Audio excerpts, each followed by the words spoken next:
اللہ الرحمن الرحیم۔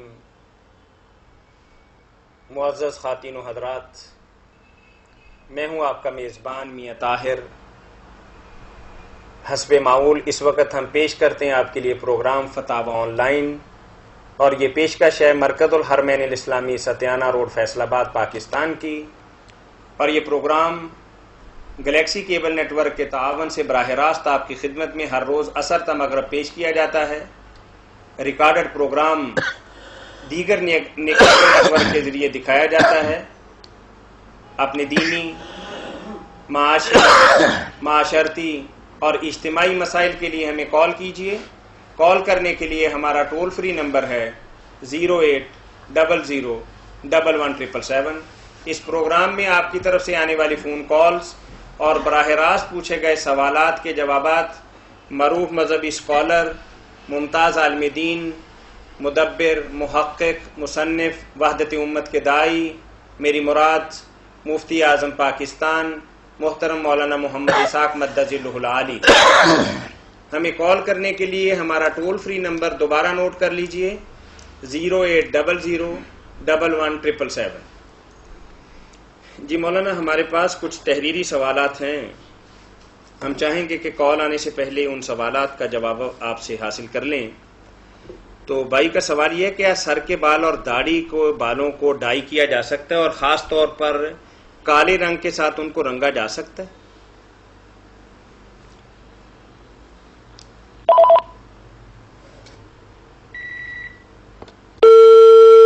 جی مولانا۔ پروگرام کا آغاز یہ عجیب سوال سے ہوا کہ بالوں کو سیاہ کیا جا سکتا ہے کہ نہیں۔ اللہ خیر کرے۔ بہتر تو یہی ہے کہ سیاہ رنگ سے بچا جائے، مگر اگر کسی شخص کی عمر جوانی کی ہے، اس کی بیوی نوجوان ہے، اور اسی طرح دوست احباب بھی سارے نوجوان ہیں، اور کسی کو وہ دھوکہ بھی نہیں دینا چاہتا اپنی جوانی کا مظاہرہ کر کے، تو بہت سے صحابہ کرام رضوان اللہ علیہم اجمعین سے ثابت ہے کہ وہ سیاہ رنگ سے نہ اپنے آپ کو رنگ لیتے تھے۔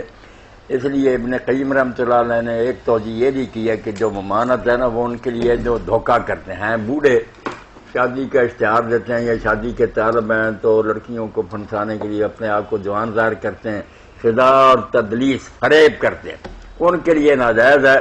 ورنہ اپنے آپ کو اچھا رکھنے کے لیے کہ دوست احباب میں کوئی وقار رہے، اگر رنگ لے تو کوئی بات نہیں، یہی بات ٹھیک ہے۔ مولانا، رنگ لینا دھوکہ دینے والی بات جو ہے وہ داڑھی اور سر کے بالوں کو سیاہ کرنے سے تو شاید دھوکہ نہیں دیا جا سکتا۔ عمر کا تعین تو شناختی کارڈ سے بھی ہو جاتا ہے، بے شمار اور چیزوں سے بھی ہو سکتا ہے، چہرے کی تر و تازگی سے بھی بندے کی عمر کا اندازہ ہو جاتا ہے۔ تو اب جو بات آپ کر رہے ہیں، پرانے زمانے میں تو چونکہ عمر کا کچھ تعین ہی نہیں ہوتا تھا۔ نہیں میاں طاہر صاحب، یہ جو ہے نا کہ شناختی کارڈ تو بعد میں دیکھتے پھریں گے لوگ، پہلے تو یہی ہے کہ دیکھتے ہی آدمی رنگ جو ہے سیاہ بال یا سفید ان سے اندازہ کرتا نا، اور سارے میری طرح نہیں ہوتے کہ ان کے دانت گر جائے اور منہ اندر دھنسا ہوا، کئی ہوتے بوڑھے مرخوب، ان کے چہرے روشن ہوتے ہیں اور گوشت پوست ہوتا، تو اگر وہ سیاہ کر لیں تو پھر ہر ایک یہی سمجھے گا کہ یہ تو چھوکرے ہی ہیں، تو دھوکے کا امکان تو وہ بعد میں شناختی کارڈ چیک ہوتے رہیں گے۔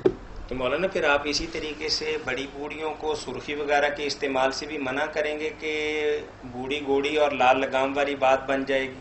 نہیں، بوڑھی عورتیں اگر خامن کے لیے بنے سمریں اور سرخی پاؤڈر کریں تو کیوں نہ جائے، بلکہ عبادت ہے، ان کو ٹھیک ٹھاک ہو کر رہنا چاہیے، غیر ایسا کریں تو حرام ہی ہے، نوجوان عورتوں کے لیے بھی دوسروں کو بھی۔ مطلب اگر بوڑھا اپنی بیوی کے لیے ایسا کرتا ہے، ہاں کوئی بات نہیں، بوڑھی اپنے خامن کے لیے اگر بنے سمرے تو یہ تو عبادت ہے، زینت کا ترک کرنا اور ان کے لیے اس کے مارنے کو جائز کرتا۔ قاضی ابو یوسف رحمۃ اللہ علیہ فرماتے ہیں 3 ایسے کام ہیں جس پر خامن بیوی کو مار سکتا ہے: نماز کو چھوڑنا، بلا اجازت گھر سے نکلنا، اور زینت نہ کرنا۔ مولانا صاحب سے بات ہو سکتی ہے؟ جی کہاں سے بات کر رہے ہیں آپ؟ میں گوجرا سے بات کر رہی ہوں۔ کریں میری بہن۔ جی فرمائیے بہن۔ میرا سوال یہ ہے کہ کیا عورت کی امامت میں فرض جماعت عورتیں پڑھ سکتی ہیں؟ آپ پوچھ رہے ہیں کہ عورتیں اپنی جماعت کریں تو پھر عورت کی امام بن جائے، بالکل جائز ہے۔ فرض نماز پڑھ سکتی ہیں؟ ہاں، جماعت فرض جو ہے نا اس کی امام بن سکتی ہے، مگر صف کے اندر ہی رہے گی نا، وہ مردوں کی طرح آگے نہیں، اس کا مسئلہ ہوگا صف میں ہی سینٹر میں ہو کر نا نماز کرا سکتی۔ ام الخاتون میں نہیں، خود حضرت عائشہ ام سلمہ رضی اللہ عنہا یہ کراتی تھی، بالکل جائز ہے۔ تو مولانا اس سے کوئی گنجائش نکل سکتی ہے کہ عورتیں الگ سے اپنی مسجد بنا لیں جہاں کسی عورت کی ہی کو اپنی خطیبہ یا امامہ مقرر کر لیں اور اس کی اقتداء کے اندر بھی جمعے اور نمازیں ادا کریں؟ نہیں، یہ تو میاں طاہر اس بات کے بالکل خلاف ہے نا، کہ اللہ کا دین تو انہیں گھر میں نماز پڑھنے کا کہتا ہے نا، کہ مرد عورت کی نماز مسجد کی بجائے گھر کے صحن میں بہتر ہے، صحن سے برآمدے میں بہتر ہے، برآمدے سے بھی بہتر ہے کہ وہ مکان کے کسی گوشے میں پڑھے، جیسے کہ ام حمید سعدیہ رضی اللہ تعالیٰ عنہ نے جب حضور سے یہ سنا تو مسجد نبوی چھوڑ دی، حضور کی پیچھے جماعت چھوڑ دی، مکان کا گوشہ اس کے لیے مقرر کر لیا، مرتے دم تک وہاں ہی نماز پڑھی، نکلی۔ تو جو دین ان کو پیچھے بھیجتا ہے وہ کیسے کہہ سکتا ہے علیحدہ مسجد اور عورتیں باہر نکلیں اور باقاعدہ اجتماع سارے؟ مردوں کے ساتھ پڑھنے کی بھی صرف اجازت ہے، بہتر یہی ہے کہ اپنے گھروں میں پڑھیں۔ اچھا مولانا صاحب میرا ایک اور سوال ہے، جی وہ یہ کہ جب عورت نے نماز نہیں پڑھنی ہوتی تو کیا وہ قرآن مجید کی جس طرح یہ دورہ قرآن ہو رہا ہے تو وہ تلاوت سن سکتی ہے اس طرح؟ تلاوت سن سکتی ہے، اگر وہ پڑھاتی ہے بچیوں کو، حافظہ ہے، تو اپنا دور بھی کر سکتی ہے، صرف قرآن مجید کو چھونے سے بچنا چاہیے۔ تو تفسیر پکڑ سکتی ہے؟ تفسیر پکڑ سکتی ہے، تفسیر کی کوئی بات نہیں، وہ قرآن مجید نہیں ہوتا، نرا قرآن مجید جو ہے نا وہ نہیں ہاتھ میں لینا چاہیے۔ لیکن یہ کہ اگر اس کی زبان سے کوئی ساتھ ساتھ وہ سن رہی ہے کیسٹ تلاوت کی تو اس کی زبان سے بھی آیتیں جاری ہو جاتی تو کیا یہ جائز ہے کہ نہیں؟ ہو جائے گی جاری، تو کوئی ایسا گناہ نہیں۔ قرآن مجید کے علاوہ تو میری بہن دوسرے ذکر اذکار تو کرنے چاہیے، جیسا بزرگوں نے لکھا نا، بڑی دانائی کی بات لکھی کہ ہر عورت کو چاہیے کہ ان دنوں میں بھی جب وقت آئے نماز کا وضو کرے، جہاں نماز بچھائے، قبلہ رخ بیٹھے اور تسبیحیں جو ہے نا سبحان اللہ الحمدللہ استغفر اللہ درود شریف یہ پڑھیں، یہ نہ ہو کہ عادت ہی بھول جائے، نماز نہ پڑھے مگر ذکر کا ناگانا کہ بڑی پتے کی بات لکھی ہے۔ فقہاء علماء بڑے دانات ہیں کہ اگر اتنا وقفہ ہو گیا 5-6 دن کا تو آہستہ آہستہ شیطان ہی نہ غالب ہو جائے کہ وہ نماز چھوٹ ہی جائے۔ تو باقی ذکر اذکار سارے کریں، قرآن مجید کی تلاوت جو بچیاں پڑھاتی ہیں نا یہ حفظ کرتی ہیں وہ تو کرتی رہیں، دوسری اگر پرہیز کریں تو بہت اچھی بات ہے، نکل جائے زبان سے تو کوئی بات نہیں۔ ایک اور سوال ہے مولانا صاحب کہ اگر کوئی غیر مسلم ہے اس کو پتہ نہیں ہے اور جلد والا قرآن مجید پڑھا وہ اٹھا کے رکھ دیتا ہے صفائی میں، تو اس کا کچھ ہے کوئی مسئلہ؟ نہیں، غیر مسلم بیچارہ اگر قرآن مجید اٹھا کر رکھ دیتا ہے یا ہم بھی اس کو دیں تحفے میں کہ یہ قرآن مجید پڑھا کرے تو یہ تو کرنا چاہیے کہ ہم ان تک دین پہنچائیں۔ وہ جس حالت میں بھی پکڑے ہم اس کو ابھی پابند نہیں کر سکتے، وہ تو اس دین کا قائل ہی نہیں، جس حال میں بھی اس کو دیں گے پڑھے گا، شاید کبھی اسلام نصیب ہو جائے پھر خود ہی وہ ادب احترام کرنا شروع کر دے گا۔ لیکن مولانا صاحب وہ تو پاک نہیں، وہ قرآن کو کیسے ہاتھ لگا سکتے؟ نہیں پاک ہی ہیں، ان کا تو جھوٹا ہی پاک ہے نا، اگر وہ کچھ پی رہے اور کچھ مجھے اور آپ کو دے دیں پانی تو ہم پی سکتے ہیں۔ اچھا، کافر ہوتے ہوئے بھی انسان ہے وہ، صرف یہ دیکھا جائے گا کہ ظاہری بدن جو اس کو کوئی غلط لگی نہ ہو، اگر مسلمان کے ہاتھ کو بھی کوئی گندگی لگی ہے تو وہ بھی ناپاک ہے۔ جو ہے نا یہ مشرک ناپاک ہے وہ عقیدے کے ناپاک ہیں، بدن اگر ان کا صاف ستھرا ہے ہم ان کے ہاتھ کا پکا کھا سکتے ہیں، ان کا بچا ہوا کھا سکتے ہیں، کوئی ایسی بات نہیں۔ چھوٹ چھات ہم نے ہندوؤں سے لے لیا کہ برشٹ کہ ہاتھ لگ گیا یہ چیز ناپاک ہوئی، ہاتھ کسی چیز کو ناپاک نہیں کرتا، حلال و حرام شریعت نے مقرر کر دیا، ان کا خیال رکھنا۔ اگر بکرا پکارا کوئی ہندو پکارا صاف برتن ہے کوئی پلیت چیز اس میں نہیں، حلال ہی ہے، اور اگر خنزیر پکارا معاذ اللہ امام کعبہ اللہ پناہ دے اور اس میں زمزم ڈالے تو حرام ہی رہے گا۔ حلال حرام کا خیال کرنا، ہاتھوں کا کوئی نہیں کرنا۔ یہ بھول جائیں آپ کے فلاں عیسائی یا یہودی وہ آپ کے بھائی ہیں، انسان ہیں، اگر عقیدہ خراب ہے تو اللہ کو جواب دیں گے۔ جی السلام علیکم۔ وعلیکم السلام۔ جی بھائی حضرت جی 2 سوال ہے جی وہ میں کرنا چاہنا جی۔ جی آپ کیجئے لیکن اپنے ٹیلی ویژن کی آواز ذرا کم کر لیں۔ جی سوال کیجئے۔ ایک پہلا سوال میرا یہ ہے، آواز کم نہیں کی آپ نے، آواز کم کریں گے تو آپ کی آواز صحیح طور پر ہم تک پہنچ بالکل حقیقت بس ٹھیک ہے جی جی فرمائیے۔ پہلا سوال میرا یہ ہے جی کہ ہم جو مکان میں رہتے ہیں نا ہاں ہاں اس کا جو مالک ہے اس کی مائی جو ہے نا وہ کافی عمر کی ہے، جب بھی وہ پیشاب کرتی نا کھڑے ہو کر کرتی ہے، عورت جس کی ہم نے ان کو میں وائف نے اس کو سمجھایا بھی ہے کہ یہ کام جڑا غلط ہے نہ کرو. اگر ہم زیادہ سختی کے ساتھ کریں تو شاید وہ کہہ دے مکان آپ خالی کر دیں یا تم نے یہ مجھ پہ الزام لگایا. لیکن وہ اکثر پیشاب جو نا کھڑی ہو کر کرتی ہے. اس کے بعد وہ کہتی ہے کہ میں نے روزہ بھی رکھا ہوا ہے, میں نمازیں بھی پڑھتی ہیں, کپڑے بھی وہ نہیں بدلتی. ٹھیک ہے, تو اس کے متعلق آپ تھوڑا حیران ہوتی اس کے سنت کے حساب سے نا یہ جواب مجھے تھے. مال کے مکان کی ماں بوڑھی ہے اور اس کے بارے میں ان کا کہنا یہ ہے کہ وہ بیوی کھڑے ہو کے پیشاب کرتی ہے اور اپنے کپڑوں پر بے احتیاطی کے ساتھ کچھ نہ کچھ لگ بھی جاتا ہے اور پھر کپڑے بھی تبدیل نہیں کرتی. تو وہ کہتے کہ ہم بہت زیادہ ان کو تبلیغ بھی نہیں کرتے, کہیں مکان ہی سے نہ نکال دیں. تھوڑا بہت ان کو کہتے ہیں کہ یہ طریقہ ٹھیک نہیں ہے, تو لیکن بیوی مان نہیں رہی. وہ پیشاب تو کہیں علیحدہ جگہ پردے میں کرتی ہوگی نا, ان کے سامنے تو نہیں کرتی, گھر والی نے بتایا ہوگا, صرف کھڑی ہو کر کرتی ہے. اتنی بات ہے. یہ میرے دوست بھی ہے, وہ اسٹیشن ماسٹر ہی شاید ہیں, اکرم صاحب آتے ہیں ملنے کے لیے, وہ بھی بیچارے بے باسا کہتے تھے, بڑی مشکل سے کھڑے ہوتے ہیں کہ میں کھڑا ہی پیشاب کرتا ہوں, کپڑے میرے کئی مرتبہ خراب ہے, نمازی پکے دیندار آدمی افسر رہے. تو کیا کیا جائے؟ شکر کرنا چاہیے کہ دین نے کھڑے ہو کر پیشاب کرنے کو حرام نہیں ٹھہرایا. اب کئی جگہ نا کہ بسیں رکتی ہیں, وہاں بھی ایسا انتظام کرے. تو اللہ کے رسول علیہ السلام نے اگر کھڑے ہو کر پیشاب کیا تو کچھ لوگ کہتے ہیں آپ کے گھٹنوں میں بیماری تھی. بالکل غلط بات ہے, کوئی بیماری نہیں تھی. یہ بتانے کے لیے کہ اگر ایسا بھی کر لیا جائے تو جائز ہے. اور بعد میں حضرت عمر علی رضی اللہ عنہ اور کئی صحابہ نے بھی کیا. اس لیے احتیاط تو صرف یہ کرنی چاہیے کہ چھینٹے نہ پڑے. اگر بیٹھ کر بھی کرے ایسی سخت جگہ کہ وہ چھینٹے لوٹ رہے ہیں اور پڑ رہے ہیں, کیا فائدہ بیٹھنے کا؟ کھڑے بیٹھنے کا کوئی مسئلہ نہیں, بہتر ہے کہ بیٹھ کر کریں. کھڑے ہو کر کرنا بالکل جائز ہے, اس میں کوئی شک نہیں, اس کو کوئی ناجائز نہ کہے. اس لیے اماں بھی اگر مجبوری کی وجہ سے مجبوری ہوگی, بیچاری بیٹھ نہیں سکتی, تو اگر جان بوجھ کر بھی کرتی تو کوئی بات نہیں. اور جو کپڑوں پر پڑ جاتے ہیں اس کے گھر والوں کو چاہیے کہ کپڑوں کی کوئی احتیاط رکھیں, تبدیل کرنے کی کوشش کریں. مگر یہ بھی سوچنا چاہیے کہ بار بار تبدیل کرنا مشکل ہو جاتا ہے. اللہ تعالیٰ کا دین تنگ نہیں ہے. جب آدمی بوڑھا ہو جائے یا بیمار ہو جائے پھر پتہ چلتا ہے کہ بار بار کس طرح کپڑے بدلے جائیں. تو تنگی نہیں دینی چاہیے. میں سمجھتا ہوں اگر وہ 8 پیر کے بعد نہ ہر دن بدل دیا کرے ایک مرتبہ, اتنا بھی کافی ہے. پڑھتے رہیں چھینٹے, اللہ معاف کرنے والا. اماں کو اللہ تندرستی سے بوڑھی ہو چکی ہیں, کیا کریں. ہیلو, السلام علیکم. جی وعلیکم السلام ورحمۃ اللہ. فتاوا on line. G فتاوا on line. انہیں ہم سے گل کروں, مل گیا ہے, سوال کروں. گھر صاحب کو اسی پوچھنا سی کہ سارے گھر کا نا بہت زیادہ نا خراب ہوا ہے نظام. کاروبار بھی نہیں ہے تے گھر بچے نے تے وہ بھی کوئی کام نہیں کرتے ہیں تے کہنا بھی نہیں مانتے نا, بہت تنگ کرتے ہیں. سارے گھر کا نظام ہے, بیماری ہے وہ بھی بہت زیادہ ہے. وہ ہم نے میری بہن بے شمار دفعہ آپ لوگوں سے معافی مانگی ہے, معذرت چاہیے اور گزارش کی ہے کہ ہم اس طرح کے جو روحانی مسائل ہیں ان کا کوئی جواب نہیں دیتے.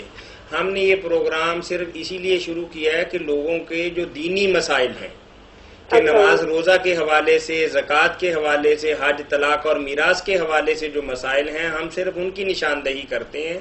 یہ جو آپ روحانی مسائل پوچھتے ہیں اس کا ہم ایک تو جواب نہیں دیتے. اگر بہت زیادہ ضروری ہو تو جمعرات کے دن آپ 1 بجے سے 3:45 بجے تک اسی نمبر پہ کال کر سکتے ہیں. اس دن کریں, میری بہن بتائیں گے انشاءاللہ کچھ نہ کچھ. جمعرات کا دن رکھیں ورد وظیفوں کے لیے, یہ مسائل کے لیے جو ہے نا آج کا دن جمعرات کے دن کر رہی یا کرے.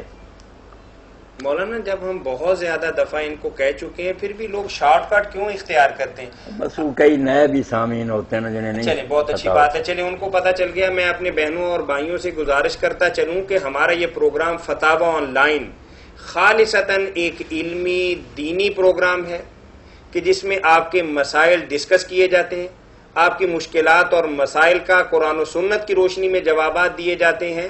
آپ ہمیں کال کیجئے. کال کرنے کے لیے ہمارا ٹول فری نمبر ہے 08001117777. جی مولانا, آپ نے فرمایا تھا کہ غیر مسلم قرآن کریم پڑھ سکتا ہے, ہاتھ لگا سکتا ہے, جبکہ ہم واقعات میں حضرت عمر رضی اللہ تعالیٰ عنہ کے حوالے سے پڑھتے ہیں کہ ان کی بہن فاطمہ نے قرآن دینے سے انکار کیا تھا یا قرآن کے اوراق دینے سے انکار کیا تھا. جی السلام علیکم. جی السلام علیکم. جی مولانا. بہت اچھی بات ہے. آپ ایسی چیزیں جو ہے نا وہ سوال اٹھا دیا کریں نا تاکہ کثر رہ گئی تو وضاحت ہو جائے. صحیح بات. السلام علیکم. وعلیکم السلام. جی میں نا سوال ایک کرنا چاہنی ہوں. آپ ٹیلی ویژن کی آواز بند کریں پھر آپ کے سوال کا جواب دیتے ہیں ہم انشاءاللہ. اچھا تے او نا نماز پڑھن تو پہلے مطلب وضو دے 2 نفل پڑھی دے ہے تے اس تو بعد میں نماز پڑھنی ہوندی ہے تے سبحانک اللہ جڑی ہے او کدوں پڑھنی ہے؟ اے مطلب نفلاں دے وچ سبحانک اللہ پڑھی جاوے کہ نماز دے وچ پڑھی جائے؟ یعنی بہن کا سوال یہ ہے کہ سبحانک اللہم نوافل میں پڑھیں گے، سنتوں میں پڑھیں گے یا فرائض میں پڑھیں گے یا سبھی میں پڑھیں گے؟ ہاں جی. میری بہن ہے آپ وضو کے نفل پڑھیں، تحیت الوضو اس میں بھی سبحانک اللہ پڑھیں گے، فرض پڑھیں گے پھر بھی پڑھیں گے، سنتیں پڑھیں گے اس میں بھی پڑھیں گی. جب بھی نماز اللہ اکبر کہہ کر آپ ہاتھ باندھیں گی شروع کریں گی تو پہلے سبحانک اللہ پھر اعوذ بسم اللہ، یہ ہر مرتبہ ہی ہوگا. جب نئی نیت باندھیں گی یہ پڑھنا ہوگا. ہر نماز کے لیے الگ الگ، وہ تحیت الوضو کا جدا، فرضوں کا جدا جدا جدا پڑھنا ہے. یعنی صرف پہلی رکعت میں پڑھنا ہے یا پہلی میں؟ یعنی استفتاح جب کرتے دعا استفتاح جب کرنا. جی السلام علیکم. السلام علیکم. جی جی وعلیکم السلام ورحمۃ اللہ. آپ نے جی کل بتایا تھا ایک مسئلہ کہ گھر میں کوئی جھگڑا کرتے ہوں تو اس کے لیے الحمد شریف 45 دفعہ پڑھنی ہے اور نمک اور چینی پہ دم کرنا ہے، تو وہ روزانہ پڑھنی ہے؟ یہ بتائیں ذرا تفصیل سے. ہاں ٹھیک ہے. وہ اصل تو یہی ہے کہ صرف ایک مرتبہ پڑھنی ہے، جب نئی چینی اور نیا نمک آئے تو پھر اس پر پڑھنی ہے. مگر اس طرح شاید آدمی بھول جائے تو اس لیے روزانہ بھی میری بہن پڑھتی رہے. کوئی بہن تو کوئی اس میں اتنا مشقت کا کام نہیں، 10-15 منٹ اگر لگیں گے بھی تو روزانہ پڑھ کر پھونک مار دیا کرے. ہے اصل یہ طریقہ کہ جب نیا آئے نمک اور چینی تو اس دن پڑھنا ہوتا ہے، مگر اس طرح شاید یاد نہ رہے، اس لیے روزانہ پڑھ لینا ہی بہتر ہے. اس میں اگر روزانہ پڑھنا ہو مولانا تو صبح شام کی تو کوئی قید نہیں، کوئی قید نہیں. 8 پیر میں جب جی چاہے دن اور رات کے آپ پڑھ سکتی ہیں. دم کیا کریں انشاءاللہ. ہاں صلح اور اتفاق رہے گی. اچھا ٹھیک ہے. جی مولانا آپ سے سوال تو یہ جو ہے نا کہ قرآن مجید غیر مسلموں کو نہیں دینا چاہیے. دیکھیں نا اللہ کے رسول اللہ علیہ وسلم جو خط کیسر روم کو لکھا صحیح بخاری میں، اس نے قرآن مجید لکھا قل یا اہل الکتاب تعالوا الی کلمۃ سواء، یہ سارا کچھ لکھا. کافر کے آدمی جانا تھا. اس سے بڑی دلیل کیا؟ اور امام بخاری اسی لیے لایا کہ ایسی باتیں نہ کرو کہ غیر مسلم کو نہیں دے سکتے. جو بات حضرت فاطمہ بنت خطاب کے بارے میں کہ حضرت عمر کی بہن نے کہا کہ تم کافر ہو، میں تمہارے ہاتھ میں قرآن نہیں دے سکتی، تو اس کے بارے میں دیکھیں پہلے کتنی غلط بات ہے کہ حضرت عمر رضی اللہ تعالیٰ نے جب غسل کر لیا تو پاک ہو گئے. وہ تو کافر کے کافر ہی تھے. جو کافر ہونے کی وجہ سے آدمی ناپاک ہے، نہانے سے وہ پاک ہو جائے گا. نہاتے تو رہتے ہیں کافر. نہیں، یہ بات درایتاً بھی غلط اور روایتاً بھی غلط. سب لوگ سن لیں یہ قصہ بالکل باطل ہے. کوئی حضرت عمر رضی اللہ نہیں گئے بہن کے گھر، کوئی لڑائی نہیں ہوئی، کوئی قرآن نہیں سنا. یہ قصہ لکھا ہے بالکل کتابوں میں اور ساتھ ہی لکھا ہے کہ فلاں اس کا بیان کرنے والا آدمی جو ہے نا وہ قابل اعتماد نہیں. یہ واقعہ نصب الرایہ میں امام ذیلی اور اسی طرح امام ابن حجر فتح الباری میں لکھتے ہیں کہ ایک ہی اس کو بیان کرنا ہے. یہ اعتبار والا کوئی نہیں. یہ ثابت قصہ حضرت عمر رضی اللہ جو مسلمان ہوئے وہ سبب اور ہے. یہ کہانی مشہور ضرور ہو گئی. اب آپ حیران ہوں گے کہ مولوی صاحب نے کیا کہہ دیا. اگر سیرت النبی اردو میں مل جائے شبلی نوانی رحمۃ وہی کم از کم آپ دیکھ لیں تفصیل سے بتایا کہ یہ بات کوئی رد کیا اس کو. مسلمان کیوں ہوئے تھے؟ چلو اگر نہیں آئی کال تو وہ بیان. تو حضرت عمر رضی اللہ کہتے ہیں کہ ایک دن مجھے نیند نہیں آئی، میں حرم شریف کی طرف نکل گیا کہ وہاں کوئی شراب پینے والے دوست ہوں گے تو ساتھ شراب ہی پیئیں گے، باتیں کریں گے. اس وقت غیر مسلم تھے تو وہاں کوئی ساتھی نہیں ملا اللہ کو جو منظور تھا. میں مسجد کی طرف گیا تو اس وقت سرکار رسالت مآب علیہ الصلوۃ والسلام نماز پڑھ رہے تھے تہجد کی اور قرآن مجید پڑھ رہے تھے ذرا اونچی آواز سے. سورہ الحق کا تلاوت کر رہے تھے. مجھے بھی موقع ملا، کوئی اس وقت نہیں تھا، نہ شرارت کی کوئی نیت. سننے لگا. سنتے سنتے نا میرے دل میں آیا کہ یہ سب شاعری، یہ باتیں تو کچھ بھی نہیں ان کی حقیقت، مگر جیسے شاعر بے حقیقت چیزوں کو بھی اپنی شاعری سے سمجھا دیتے نا کہ جیسے سچی ہے، ایسی باتیں اور کوئی نہیں. تو آپ نے پڑھا ما ہوا بقول شاعر، یہ شاعر کا کلام نہیں ہے. میں نے سوچا یہ کاہن ہے، جیسے وہ کاہن ہوتے تھے جنات سے تعلق رکھتے، وہ لوگوں کی باتیں معلوم کرے. اس نے بھی میرے دل کی بات معلوم، جنات ہیں تو فرمایا ولا بقول کاہن، یہ کاہن کا کلام بھی نہیں ہے. بس جب صورت ختم ہوئی تو قرآن میرے دل میں سما گیا اور اسلام پوری طرح بنا وہ رچ گیا. یہ واقعہ انہوں نے خود بیان کیا مسند احمد. وہ حضرت فاطمہ کے گھر جانا اور لڑائی وغیرہ کا قصہ نا آپ آج سے سمجھ لیں، اگر عربی کتابیں نہیں پڑھ سکتے تو سیرت النبی پڑھ لیں شبلی نعمانی رحمۃ اللہ، اس میں بھی ساری تحقیق موجود ہے. کوئی قصہ. اور میں نے جیسے عرض کر دیا کہ عقلاً بھی غرض کہ اگر حضرت عمر 1000 مرتبہ بھی نہا لیتے تو جو ان کی نجاست ہے شرک کی جس کا حوالہ دیتے ہیں وہ تو ابھی مشرک ہی تھی، وہ ختم ہو جانی تھی. اور اگر ظاہری پاکی کی بات کرو تو وہ الگ بات ہے، غیر مسلم کے ہاتھ بھی گندے ہوں گے تو وہ نہیں لگائے گا، غیر مسلم کو کیا. اچھا مولانا، ہم یہ پوچھنا چاہتے ہیں کہ اگر کوئی غیر مسلم اسلام لانا چاہے تو اس کے لیے کیا طریقہ کار اختیار کریں گے کہ اس کو صحیح طریقے سے دائرہ اسلام کے اندر ہم لا سکیں؟ دائرہ اسلام میں لانے کے لیے پہلے تو اپنے دلوں سے جو ان کے خلاف نفرت ہے نا کہ یہ کافر ان سے ملنا جلنا یہ ختم ہونی چاہیے. بالکل اگر وہ دعوت کریں تو ان کی دعوت قبول کرنی چاہیے. اللہ کے رسول علیہ السلام نے یہودیوں کے لیے خیبر میں دعوت قبول کی، اور ہم کو بھی چاہیے کہ انہیں بلایا کریں، اپنی دعوتوں میں کھانے پر بلائیں، ان کا احترام کریں، عزت کریں، محبت سے پیش آئیں اولاد آدم، بلکہ مسجدوں میں دعوت دیں، لائیں، بٹھائیں کہ ہمارے عالم کا خطبہ سنو. اللہ کے رسول علیہ السلام کی مسجد آخری زمانہ، اب آپ کی مسجد سے کون سی مسجد اعلیٰ ہو سکتی ہے؟ یہاں جبریل نازل ہوتے تھے، حضور منبر پر بیٹھتے تھے. تو جب عیسائیوں کا وفد آیا نجران سے تو باہر نہیں ٹھہرا مسجد، اور صرف ٹھہرے نہیں، وہ اپنے طریقہ سے نماز پڑھتے تھے، یعنی بیت المقدس کی طرف رخ کر. ہاں بالکل اپنا پریئر کا طریقہ جو تھا اس طرح بات کرتے تھے. اور اللہ کے رسول اللہ علیہ السلام سے لوگوں نے کہا بھی ان کے بارے میں بھی. اور اسی طرح جب طائف والے آئے وہ تو مشرک تھے، یہ تو چلو اہل کتاب تھے. حضرت مغیرہ بن شعبہ رضی اللہ عنہ نے کہا میرے یہ خاندان کے لوگ ہیں، برادری، اللہ کے رسول مجھے اجازت دیں میں اپنے گھر ٹھہرا ہوں. فرمایا نہیں، مسجد میں ٹھہرے.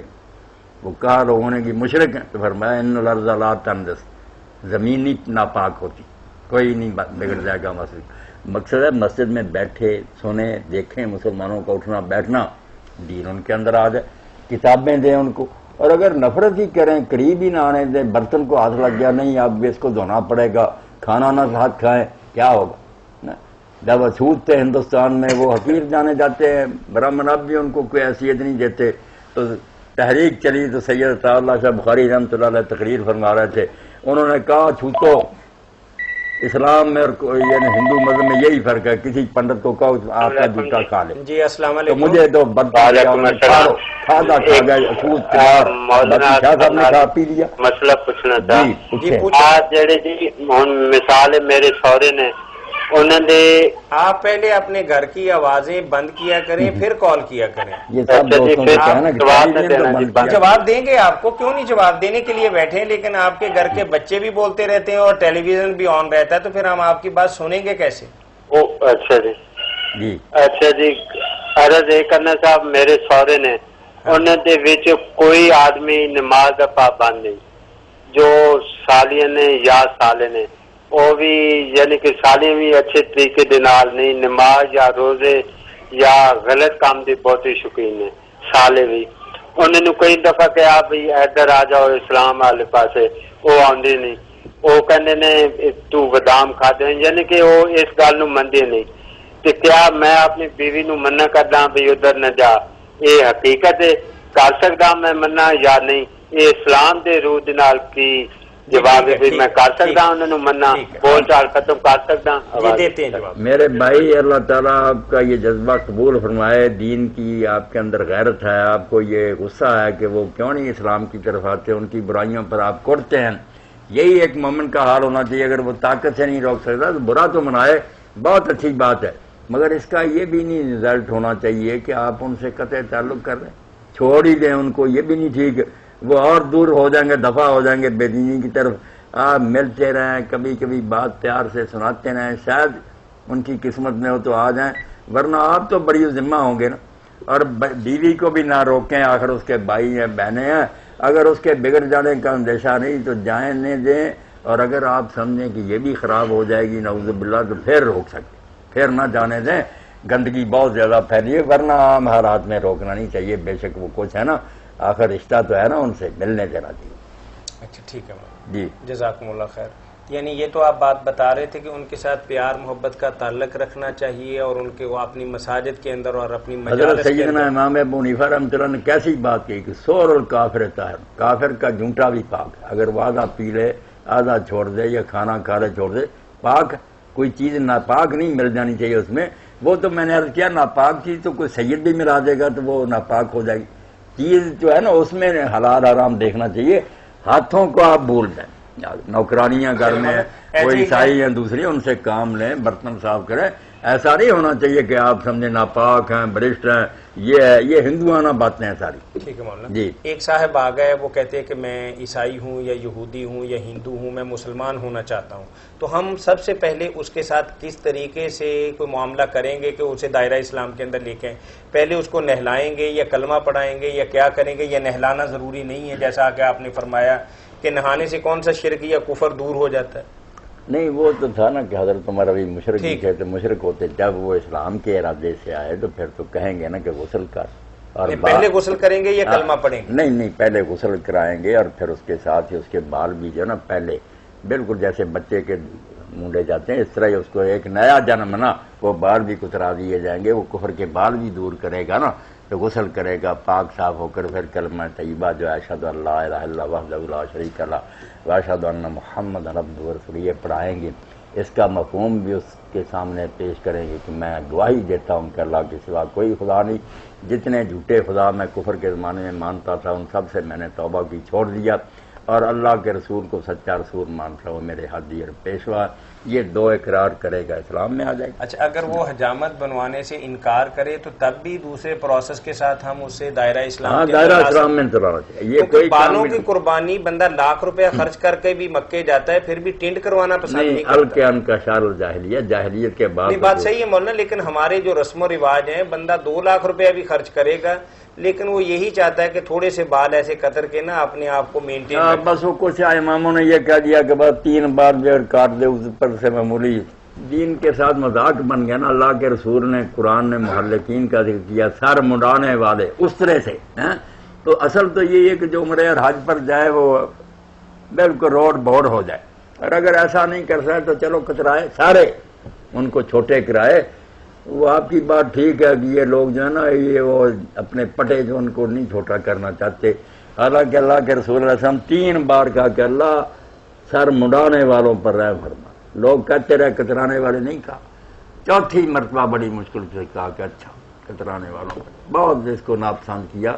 قرآن میں تو ذکر محلقین کا مکثرین بہت بعد میں آیا.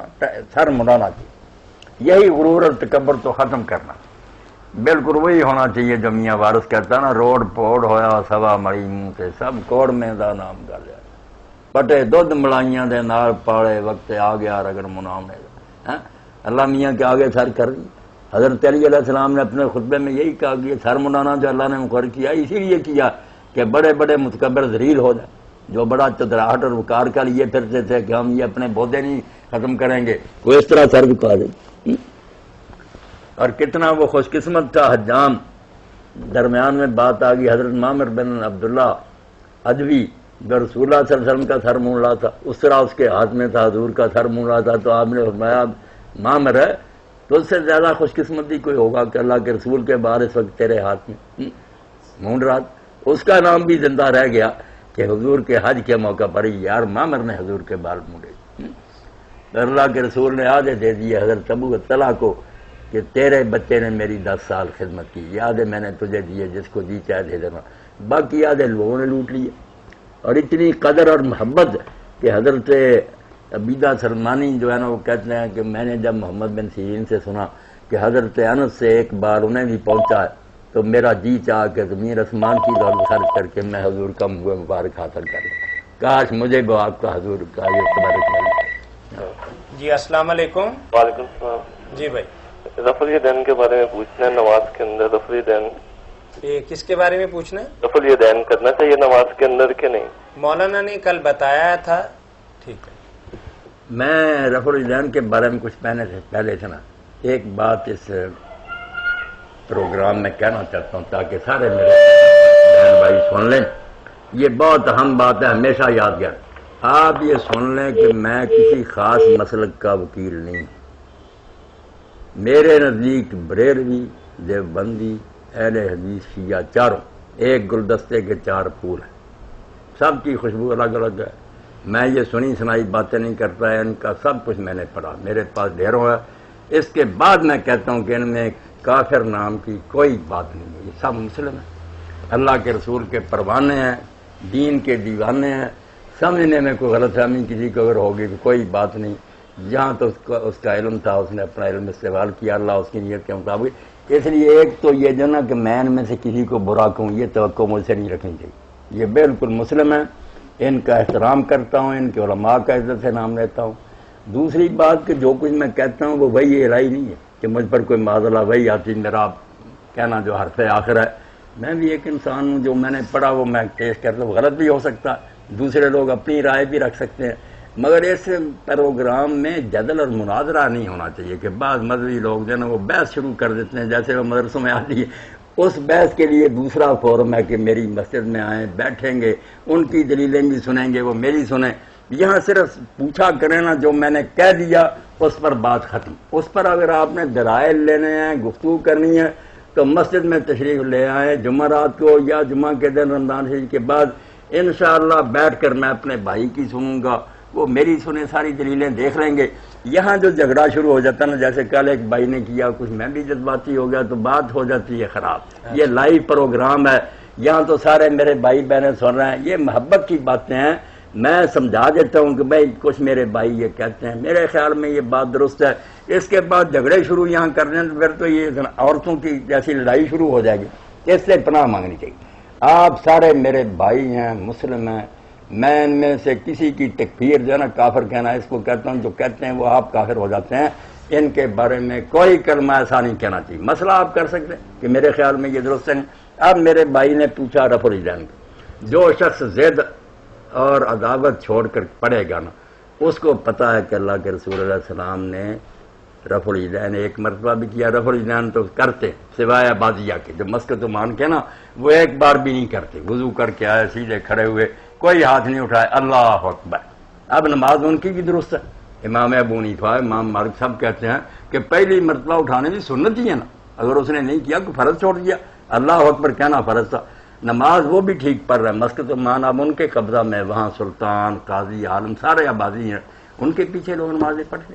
تو مسئلہ تو سنت کا یہ ایک بار بھی سنت ہے، اس سے زیادہ مرتبہ اگر کیا جائے، رکوع کو جاتے، رکوع سے اٹھتے، 2 رکعتوں کے بعد، وہ بھی نبی علیہ السلام سے ثابت ہے، زیادہ ثابت ہے، اس کی بہت حدیثیں ہیں، جیسے مولانا نور شاہ رحمۃ اللہ علیہ فرماتے ہیں 25 صحابہ سے مروی صحیح ہیں اور حسن ہے۔ مقابلے میں نہ کرنے کی 1-2 روایتیں حضرت براء سے اور حضرت ابن مسعود سے، براء بن عازب کی روایت سے تو خود حنفی علماء آپ ہی دستبردار ہو گئے کہ وہ پیش کرنے کے قابل نہیں۔ ابن مسعود رضی اللہ کی جو حسن ہے، صحیح نہیں بن سکی، گزارے کی ہے، وہ بھی دوسرے علماء کہتے ہیں کہ اس میں سفیان ثوری مدلس ہیں، اس لیے یہ بھی قابل اعتماد نہیں، مشکل سے گزارا ہوتا ہے۔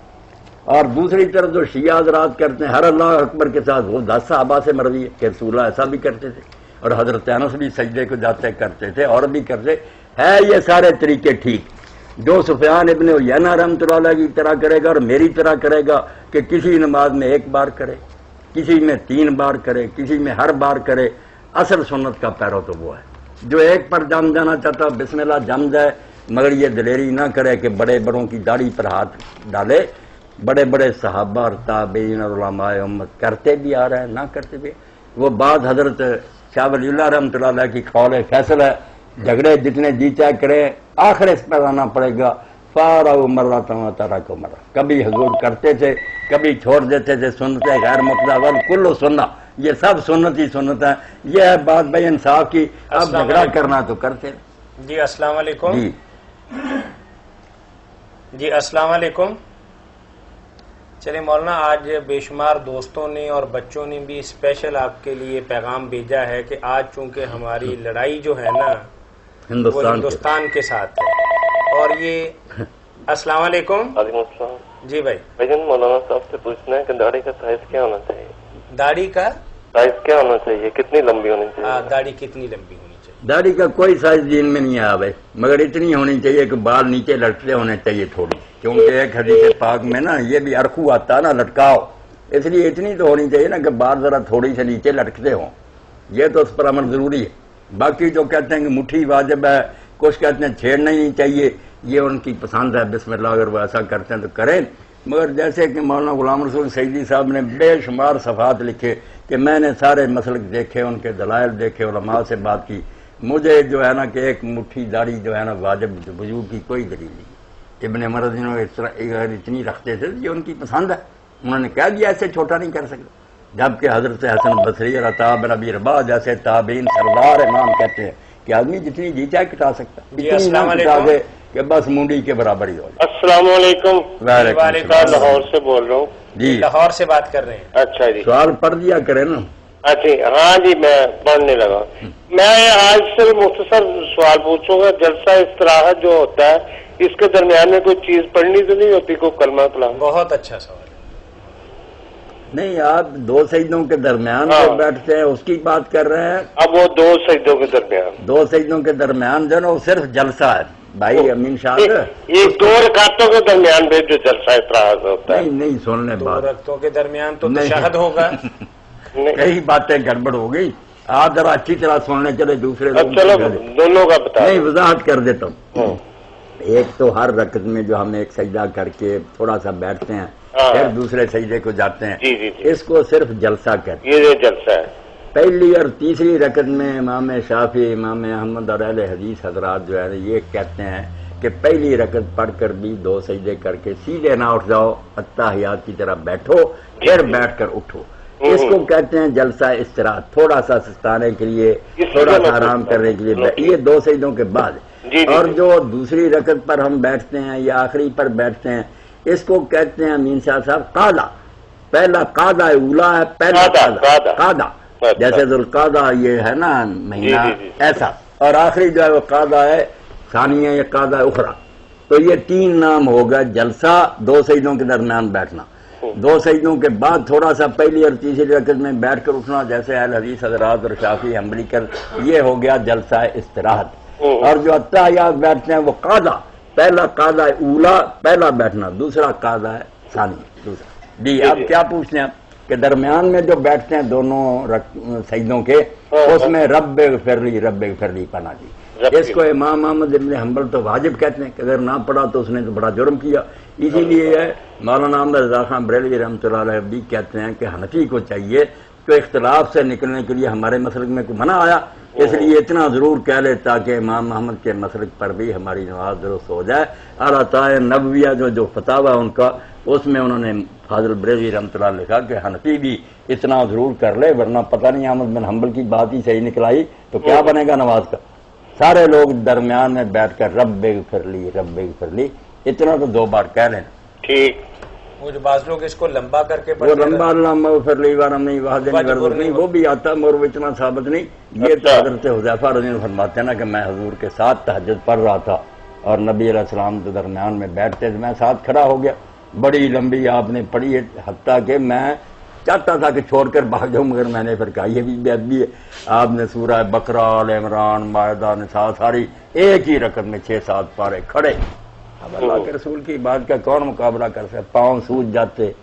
ہم عائشہ رضی اللہ عنہا فرماتی ہے اللہ کے رسول آپ تو بخشے بخشائیں، فرماتے افلا اکون عبدا شکورا، اگر رب کے انعام مجھ پر زیادہ تو میں اس کا شکر گزار بندہ نہ بن۔ اچھا مولانا یہ ایک ہی دفعہ پڑھنا ہے یا زیادہ دفعہ پڑھنا ہے؟ کون سا رب اغفر لی جو آپ نے فرمایا؟ رب اغفر لی 2 مرتبہ کا، زیادہ بھی اگر پڑھے وہ آپ نے تو پڑھا سورۃ بقرہ کے برابر، جتنی میں سورۃ بقرہ پڑھی اتنی دیر بیٹھے پڑھتے رہے۔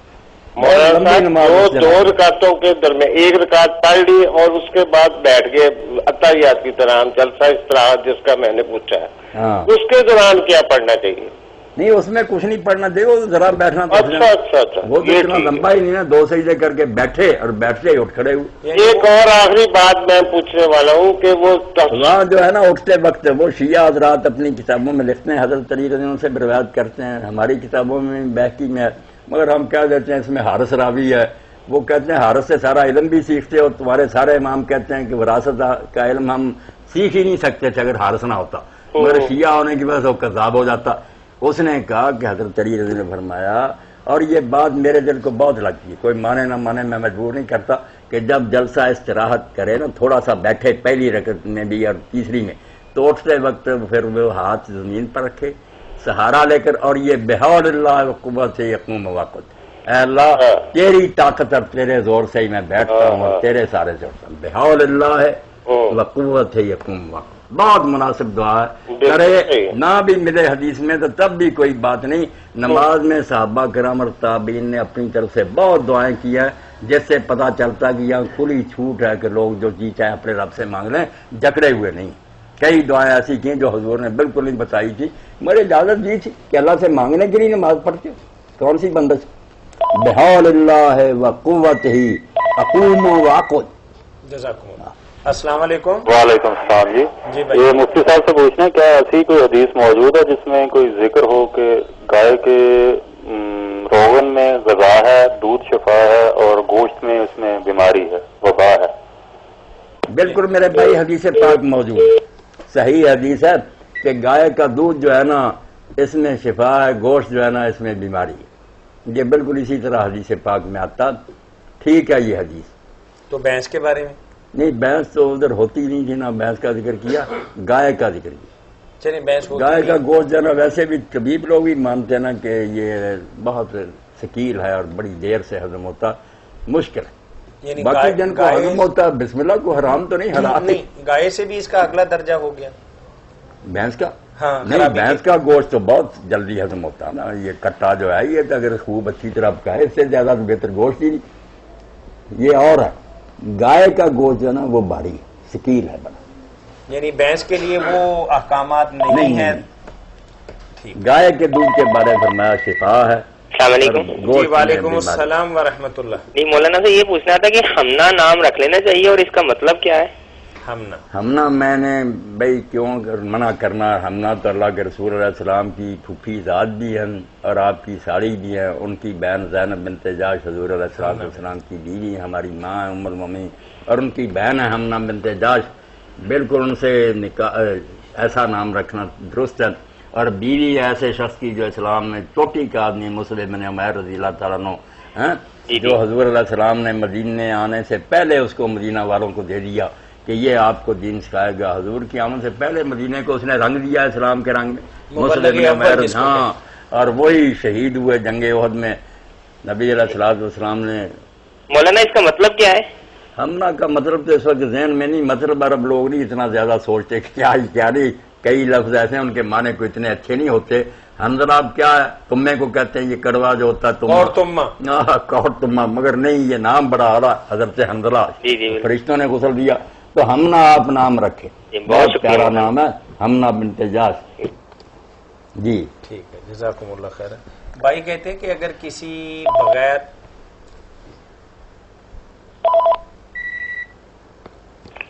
السلام علیکم۔ السلام علیکم۔ جی وعلیکم السلام۔ میں نے ایک مسئلہ پوچھنا تھا کہ نا میرے سسرال والے سارے نا یہ ختم وغیرہ دلاتے ہیں، اچھا، تو محلے میں بھی سارے یہی دلاتے ہیں، تو یا میں کھا لیتی ہوں، یہ صحیح ہے بسم اللہ پڑھ کے کھا لوں کہ نہیں؟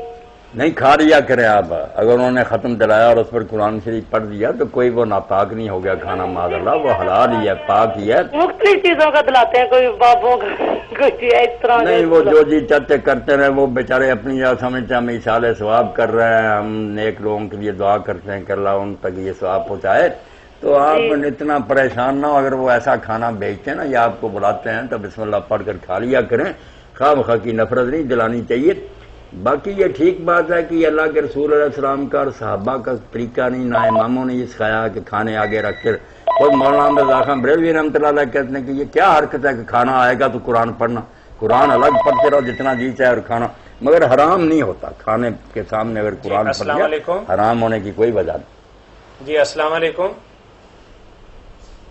جی چلیے مولانا، آج ہمارا جو مقابلہ ہے تو کرکٹ کے حوالے سے ہی۔ آج جاوید ناصر بھائی بھی کہہ رہے تھے کہ اگر کسی اور سے مقابلہ ہوتا تو مولانا میں بالکل نہ درخواست کرتا، اب ہندو کافر سے مقابلہ ہے، اس سے ہم شکست کھا جائیں تو بڑی ذلت ہے۔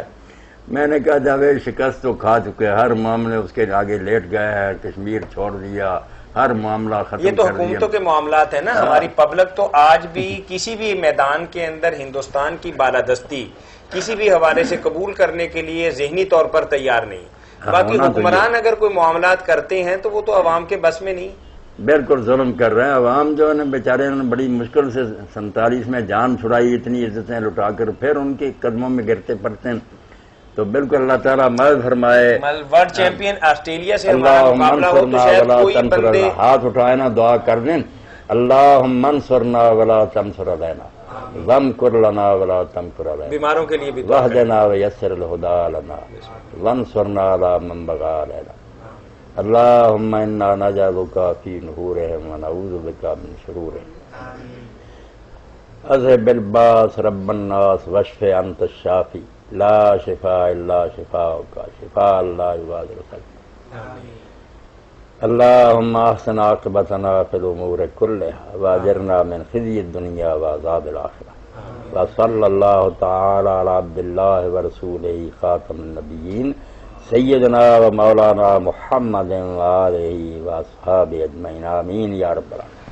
مولانا خوشی کی بات یہ ہے کہ اس مرحلے پر بھی بے شک ہم کھیل کے میدان کے اندر بھی ہیں, لیکن ہمارا جذبہ ایمانی یہ سمجھتے ہوئے کہ آج ہمارا مقابلہ جو ہے ایک کافر کے ساتھ ہے, بے شک کھیل کے میدان کے حوالے سے ہی ہے, تو ہماری خواہش اور تمنا اور آرزو اور دعا یہی ہے کہ اللہ تعالیٰ ہمیں اس کے مقابلے کے اندر کامیاب کرے. اب مومن آیا تو اسی لیے وانتم العالون کہ یہی اونچا رہے ہر معاملہ میں, مگر کیا کرے نیچے گرتے جاتے ہیں خود ہی.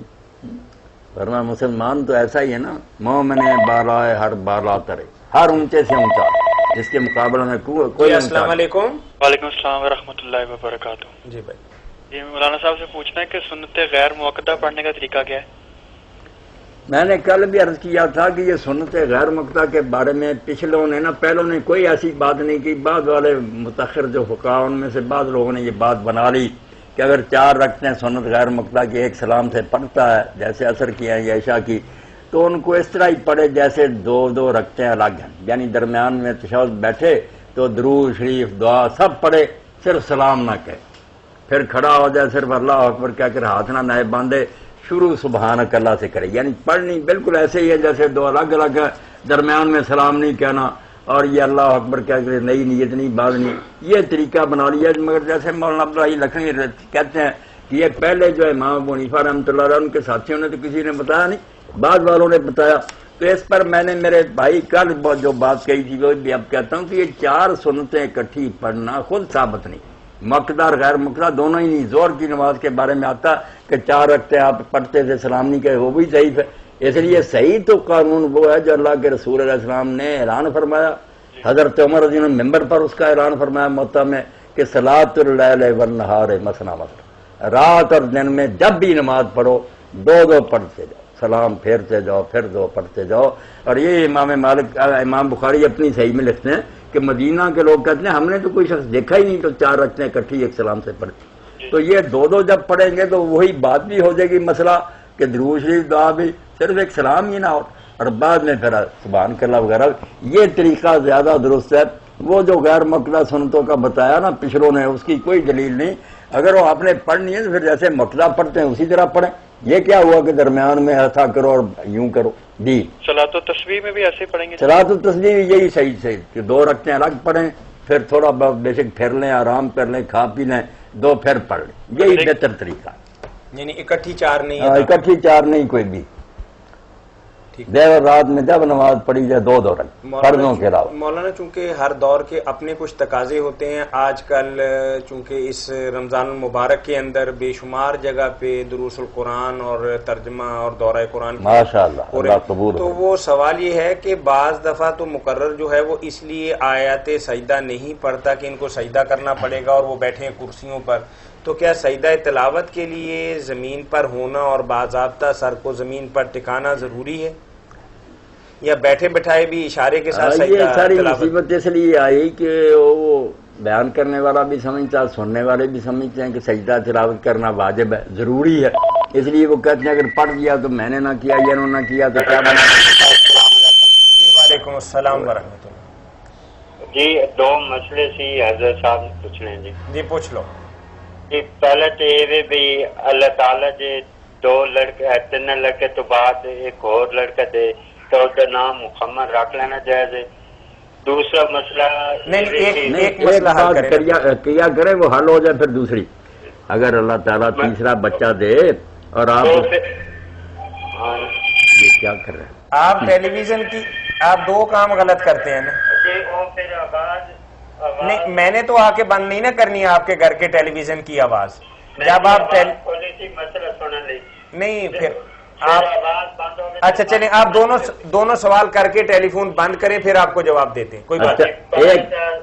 ایک تو یہ ہو گیا کہ نام محمد رکھ لیے.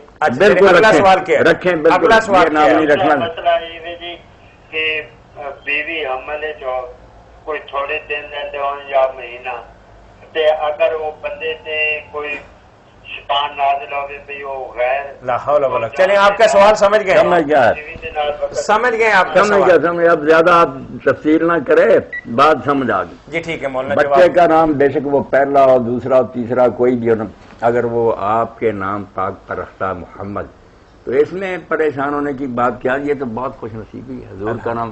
اب لوگ کئی جو انہوں نے یہ نام نہیں رکھتے محمد اور کہتے ہیں نہیں اس طرح نہیں رکھنا. بالکل نادانی ہے. یہ نام تو سب سے اعلیٰ جو اللہ کے حبیب کے نام ان سے بہتر نام کیا. اور عرب لوگوں کا طریقہ بھی یہی ہے. وہ اب بھی ایسے نہیں کرتے کہ کئی کی نام اکٹھے کریں. یہ تو ہم ہی شوق پورا کرتے ہیں نا کہ ایک بیٹا مل گیا تو 10-15 نام اکٹھے کر لیے. وہ سادہ سا نام زید سعد ایسے ہی ہے. محمد احمد ایک نام ہی کافی ہے. اور اگر دونوں بھی جمع کر لیں محمد احمد پھر بھی بہت اچھا. تو نبی علیہ السلام کا نام جو ہے اس سے اعلیٰ نام کس کا رکھے بیٹے کا. دوسری بات جو آپ نے پوچھی ہے وہ جائز ہے. ان دنوں میں بھی آدمی نا اگر ایسا کرنا چاہے تو شیطان نہیں کہنا چاہیے نا یہ شیطانی کوئی کام ہے. وہ خامد بیوی ہیں بالکل ایک دوسرے کے لیے حلال ہے. باقی ٹھیک ہے بچے کی صحت کا تو خیال رکھنا چاہیے وہ الگ بات. نادان اور بیوقوف تو نہیں بننا چاہیے مگر اگر ایسی ضرورت پڑ جائے تو دین نے حرام نہیں کیا. اللہ کے رسول علیہ السلام کا پہلے ارادہ تھا کہ رو کی دیں کہ ان دنوں میں جب بچہ ہو پیٹ میں یا دودھ پی رہا ہو بالکل منع کر دیا جائے. پھر اللہ تعالیٰ نے آپ کو سجایا کہ ایسا کرنے سے تو پھر لوگ بڑی پریشانی میں پڑ جائیں گے. یا تو وہ کئی بیویاں رکھیں اس کی تو ہر ایک کے پاس گنجائش نہیں. تو حرام نہیں کیا ویسے اس کو اچھا نہیں جانا. یہ آپ کی اپنی عقل کا کام ہے کہ آپ دیکھیں کہ کب ایسا کرنا کبھی حرام نہیں ناجائز نہیں شیطانی کام نہ اس کو کہیں. یہ تو حلال کام ہے. ٹھیک ہے مولانا آپ سجدہ تلاوت کے متعلق سجدہ تلاوت کے بارے میں میرے بہن بھائی اچھی طرح سمجھ لیں کہ جو سمجھا جاتا ہے نا کہ یہ واجب ہے اس لیے ہو نہ سکا تو پھر گناہ گار ہو اس لیے بیچارے عید چھوڑ دیتے ہیں. کتنی زیادتی آگے پیچھے سے پڑھتے ہیں قرآن کی آیت آتی چھوڑ دیتے اسی لیے کہ علم نہیں ہے. اب دیکھیں اللہ کے رسول اللہ علیہ السلام نے سجدہ تلاوت کیا بھی ہے اور نہیں بھی کیا. صحیح حدیث ہے کہ آپ نے سورہ نجم پڑھی نہیں کیا. حضرت عمر رضی اللہ عنہ نے ایک خطبہ جمعہ میں آیت سجدہ کی تلاوت کی. لوگ تیار ہو گئے بالکل سیدھے ہو گئے. آپ بھی اتر آئے سجدہ تلاوت کیا پھر چڑھ گئے. پھر کبھی آیت آئی پھر تیار ہو گئے. آپ نے کہا یار تم تیار ہو گئے میں بھی آ جاتا ہوں مگر یہ سجدہ اللہ نے ہم پر واجب نہیں کیا. جس کا جی چاہے کر لیا کرے جس کا جی چاہے نہ کیا کرے. اس لیے یہ کوئی واجب نہیں. اعلان کیا لوگوں کے سامنے ایک بھی نہیں بولا کہ آپ غلط مسئلہ کریں. واجب وغیرہ کو تو بھول جائیں. ایک نیک بات ضرور ہے کہ کر لیا کبھی چھوڑ بھی دیا کوئی. ایک تو یہ مسئلہ اور دوسرا کہ اس کے لیے وضو قبلہ رخ ہونا زمین پر سر رکھنا یہ کوئی نہیں. یہ نماز نہیں ہے کہ اس کے لیے یہ پابندیاں لوگوں نے واقعی بنا لی ہیں اور اس میں پھنسے ہوئے ہیں. مگر حضرت ابن عمر رضی اللہ عنہ کے بارے میں صحیح بخاری میں کہ وہ بغیر وضو کے بھی کرتے تھے. کئی لوگوں کے بارے میں کہ وہ راستہ چلتے پڑھ لے جاتے تھے. اور امام ابن حزم لکھتے ہیں کہ اگر حیض والی عورت ہے تو وہ نہیں سجدہ زمین پر تو ذرا کا سر چکا دے. اسی طرح دوسرا آدمی تھوڑا سا سر خم کرتے سجدت للہ اللہ میں تیرے سامنے جھک گیا اللہ اللہ خیر صلی بات ختم ہوئی. تو کوئی ایسی پریشانی کی بات نہیں. آیت نہ چھوڑا کریں آیت پڑھیں. سجدہ تلاوت ہو گیا تو بسم اللہ نہیں ہو گیا تو ذرا سر جھکا دے. یہ بھی نہیں تو خیر ہی ہے واجب نہیں کوئی. جی ٹھیک ہے جی جزاکم اللہ خیر. دو باتیں آپ نے سجدہ تلاوت کے متعلق بتائی ہیں کہ ایک تو یہ فرض عین نہیں نہ کہ لازمی اس کا کرنا ہے اور دوسری بات آپ نے یہ بتائی ہے کہ یہ نماز ہی کی طرح کی کوئی عبادت نہیں ہے کہ باوضو ہونا قبلہ رخ ہونا اور سر کو زمین پہ ٹکانا. تھوڑا سا اگر سر کو جھکا لیا جائے لیکن آیت کو نہیں چھوڑنا چاہیے. آیت کو نہیں چھوڑنا. وہ چیزیں ہو جائیں تو بہتر ہے. اس کو شرط نہیں ٹھہرانا چاہیے. نماز نہیں ہے کہ اس کی یہ شرطیں. مولانا آپ نے بے شمار دفعہ یہ فرمایا ہے کہ دودھ پلانے والی مائیں جو ہیں وہ اپنے بچوں کو چونکہ دودھ پلاتی ہیں فیڈ کرواتی ہیں تو توانائی ان کی جی کچھ خرچ ہوتی ہے تو روزے نہ رکھیں. جی السلام علیکم. السلام علیکم. جی تو بھائی نے کہا ہے کہ بعض اوقات عورتیں اپنا دودھ تو پلاتی ہیں لیکن ساتھ ساتھ وہ بچے کو فیڈر بھی لگاتی ہیں کہ شاید ان کا پوری طور پر دودھ نہیں آ رہا یا بچے کی تسلی نہیں ہوتی، تو اگر تھوڑا تھوڑا بھی پلاتی ہیں تو کیا اس حالت کے اندر بھی 2 سال کے لیے وہ ناغہ کر سکتی ہیں کہ روزے نہ رکھیں؟ 2 سال کے اندر بچہ اگر دودھ چھوڑ دے اور خیر مہر ہو جائے اور یہ ٹھیک ہو جائے تو خواہ کیوں بہانے بنانے؟ اگر 2 سال تک ہی پلانے کی ضرورت پیش آ جائے اور سمجھیں کہ بچہ جو ہے نا اس کو دودھ کم ملے گا تو کوئی بات نہیں۔ حدیث پاک میں جب لفظ آیا اس سے تو کئی علماء نے میاں طاہر یہ سمجھا کہ ان کے لیے نہ قضا ہے نہ فدیہ۔ آپ نے فرمایا، ابن عباس فرماتے ہیں کہ مسافر سے اللہ نے آدھی نماز اور روزہ اٹھا لیا، کہ حاملہ اور مرضعہ سے روزہ اٹھا لیا، اس کے ساتھ ذکر ہی نہیں کیا کہ بعد میں کچھ کریں۔ اس لیے ابن کثیر کہتے ہیں اس میں علماء کا بڑا اختلاف ہے کہ بعد میں وہ قضا کریں، کچھ کہتے ہیں قضا بھی کریں، کچھ کہتے ہیں فدیہ بھی دے، کچھ کہتے ہیں صرف فدیہ دے، کچھ نے کہا نہ قضا نہ فدیہ کچھ نہیں، انہوں نے جان بوجھ کر چھوڑا، بیچاری مجبور ہے، کیا کرے، اللہ نے انہیں اس میں مبتلا کیا۔ تو دین میں آسانیاں کچھ بھی نہ کریں گی پھر بھی خیر ہے، جب حدیث میں آیا کہ اللہ نے ان سے اٹھا لیا تو ساتھ کچھ نہیں کہا کچھ کریں، تو اگر کر لیں تو چلو احتیاط ہے کہ وہ بوڑھے کے لیے بھی یہی ہے کہ حضرت امام شافعی کہتے ہیں جب وہ رکھ نہیں سکتا کیا اس پر تاوان لگاتے کو فدیہ دے، وہ بھی یہ ہے کہ دیتا ہے تو مستحب ہے، ورنہ کوئی جب روزہ ہی نہیں اس پر لازم، بدل اس کا کیا اس پر لازم ہوگا۔ تو ہمیں تنگ نہیں لوگوں کرنا چاہیے، جو دے سکتے ہیں وہ بسم اللہ فدیہ بھی دیں، اچھا طریقہ ہے۔ جو نہیں دے سکتے ان بیچاروں کو بھی تسلی دے دیں کہ نہیں آپ بوڑھے ہیں یا کمزور ہے، دوسری باتیں کریں، اللہ رحم کر رہے ہیں۔ نہیں مولانا، کچھ لوگ تو ہمارے ہاں روزہ چکھنا بھی پسند نہیں کرتے، اور کچھ لوگ ہے کہ زندگی کی آخری سانسوں تک بھی روزہ چھوڑنا پسند نہیں کرتے۔ یہ دونوں افراد تفریح کا شکار ہیں، جو چکھنا نہیں چاہتے ہو، جو باعدہ والی بات حضور نے فرمایا کم بخت ہے، بد نصیب ہے جس کو رمضان ملا اور پھر بھی نہیں اس نے اپنے آپ کو بخشوایا، اور جو بوڑھے ہو کر بھی تنگ ہوتے رہتے ہیں، خواہ مخواہ تنگ ہوتے ہیں۔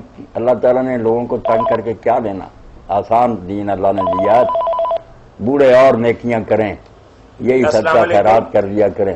حضرت انس رضی اللہ عنہ دے دیتے تھے۔ السلام علیکم۔ وعلیکم السلام بھائی جان۔ جی بھائی، ایک مت دیتے تھے۔ جی فرمائیے بھائی۔ کہ جب کوئی شخص فوت ہو جاتا ہے تو اس کے بعد ہم اس کو اصالِ ثواب کے لیے کس طرح اس کو بچا سکتے ہیں؟ یعنی میت کے اصالِ ثواب کا مسنون طریقہ کیا ہے، آپ یہی پوچھ رہے ہیں؟ ہاں ٹھیک ہے۔ ایک تو ہے یہ بات کہ اگر اس کی اولاد ہے نا نیک، انہیں اس نے اچھی تربیت نیک بنا گیا تو کسی کے اصالِ ثواب کی ضرورت نہیں۔ بچے جو کام کریں گے نا، فرض نمازیں پڑھیں گے، نفل پڑھیں گے، روزے رکھیں گے، خیرات کریں گے، حج عمرے کریں گے، جتنی نیکیاں کریں گے نا آٹومیٹک یہ بچہ خیال بھی نہ اسی وقت باپ کے کھاتے میں داخل ہوتی رہیں گی۔ اصل صدقہ جاریہ تو یہ ہے کہ نیک اولاد چھوڑ کر جائے، ان کی سب نیکیاں جو ان کے برابر باپ کو ملتی رہیں گی۔ اور دوسرا کہ یہ تو نہیں، مگر اب اولاد بعد میں خواہش رکھتی ہے کہ اس کی بخشی کے لیے کچھ کریں، تو میرے بھائی بہنیں سن رہے ہیں، میں سب کو بتاتا ہوں کہ قرآن مجید میں جو 3 دعائیں نا، آپ اللہ کے لیے میری بات مان لیں کہ ان کو صبح و شام پڑھ لیا کریں 10 مرتبہ، تو سارے ختموں سے اور اصالِ ثوابوں سے بڑھ جائیں گے قرآن کی دعائیں۔ اور نہیں کرنا آپ نے تو پھر آپ کی مرضی کے لوگ آپ کو لوٹتے کھاتے رہیں اور بس بنے بھی کچھ نہ۔ ایک ابراہیم علیہ السلام کی دعا جو آپ لوگوں کو یاد ہی ہے، ربنا اغفر لی ولوالدی وللمؤمنین یوم یقوم الحساب۔ اب کون سا مولوی اس سے زیادہ ختم پڑے گا کہ اللہ مجھے بخش دے، میرے ماں باپ کو بخش دے اور سب ایمان والوں کو بخش دے جتنے مرد ہیں۔ دوسرا حضرت نوح علیہ السلام کی دعا ہے جو سورہ نوح کے آخر میں آتی ہے، آخری آیت ہے، رب اغفر لی ولوالدی ولمن دخل بیتی مؤمنا وللمؤمنین والمؤمنات۔ یا رک جانا، آگے ٹکڑا ولا تزد ظالمین اللہ تبارہ، مگر وہ نہیں ساتھ پڑھنا کیونکہ وہ سزا کی دعا ہے کہ ظالموں کو سزا دے، کہیں ہمارے ہی نہ قابو آ جائیں، اس کو چھوڑ دیں یہاں تک وللمؤمنین والمؤمنات۔ اور تیسری دعا جو ہے وہ سورہ بنی اسرائیل میں خود اللہ نے سکھائی ہے کہ اپنے والدین کے لیے کہا کرو رب ارحمہما کما ربیانی۔ اگر میرے بھائی میں نے یہ نوٹ کر لے، سورہ ابراہیم میں ابراہیم علیہ السلام کی دعا، سورہ نوح میں نوح علیہ السلام کی دعا، اور سورہ بنی اسرائیل میں خود اللہ تعالیٰ کی سکھائی ہوئی دعا، تو دل کو بھی تسلی ہوگی، اور انشاءاللہ والدین اور بلکہ سارے جان کے لوگ جو ہے، میں نے کسی دن بتایا بھی تھا کہ حدیث پاک میں آتا ہے کوئی آدمی صرف ایک بار کہہ دے نا اللہم اغفر للمؤمنین والمؤمنات، تو اللہ تعالیٰ جتنے آدم علیہ السلام سے لے کر قیامت تک کے ہونے والے مومن مرد عورتیں سب کی گنتی کے برابر اس کے کھاتے